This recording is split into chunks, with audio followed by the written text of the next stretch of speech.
अथ 20तमं दशकम् प्रियव्रतस्य प्रियपुत्रभूतात् आग्निध्रराजादुदितो हि नाभिः त्वां दृष्टवानिष्टदमिष्टिमध्ये तवैव तुष्ट्यै कृतयज्ञकर्मा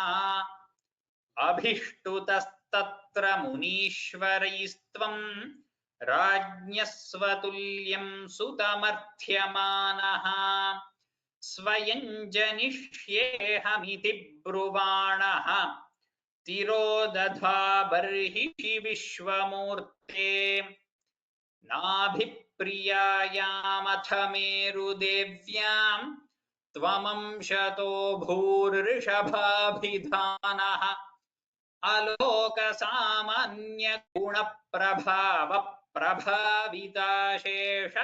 आलोकसामान्यगुणप्रभावप्रभाविताशेषजनप्रमोदः त्वयि त्रिलोकीभृतिराज्यभारं निधाय नाभिः सह मेरुदेव्या तपोवनं प्राप्य भवन्निषेवी गतः किलानन्दपदं पदन्ते इन्द्रस्त्वदुत्कर्षकृतादमर्षात् ववर्षनास्मिन्न जनाभवर्षे यदा तदा त्वन्निजयोगशक्त्या स्ववर्षमेनद्व्यदधाः सुवर्षम् जितेन्द्रदत्तां कमनीं जयन्तीम् अथोद्वहन्नात्मरताशयोऽपि अजीजनस्तत्र शतं तनूजान् येषां क्षितीशो भरतोऽग्रजन्मा न वा भवन् योगिवरा न वान्ये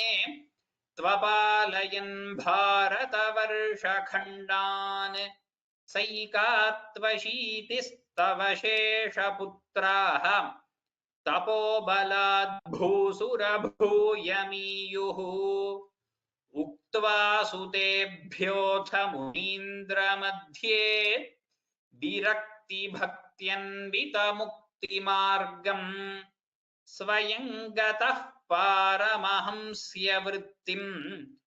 अधा जडोन्मत्तपिशाचचर्याम् परात्मभूतोऽपि परोपदेशम् कुर्वन् भवान् सर्वनिरस्यमानः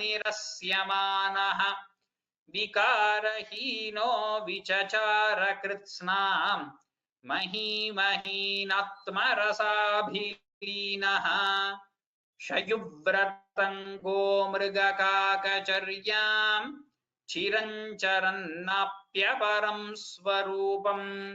दवाहृताङ्गः कुटकाचले त्वं तापान् ममापाकुरुवातनाथ इति श्रीमन्नारायणीये ऋषभयोगीश्वरचरितं नाम 20तमं दशकं समाप्तम्।